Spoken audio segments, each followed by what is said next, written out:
10 katotohanan tungkol sa tahimik na tao. Una, ang tahimik na tao, madaldal talaga sila sa mga taong ka-close nila. Pangalawa, sila ay may 1 o 2 kaibigan lamang yung totoong kaibigan. Pangatlo, mahiyain sila.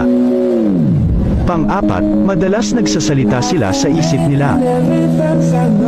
Pang-5, sila yung may magandang ngiti at nakakatawang tawa. Pang-6, sila ay may tapat sa kanilang karelasyon. Pang-7, sila ay mapagmatiyag sa lahat ng sitwasyon. Pang-8, tahimik sila pero malademonyo sila magalit, kaya wag mo silang gagalitan. Pang-9, sinasarili nila ang nararamdaman nila kahit nasasaktan na sila. Pang-10, pag sila nakilala mo ng lubesan at maging komportable sila sa'yo, doon nila ipapakita ang totoong sila.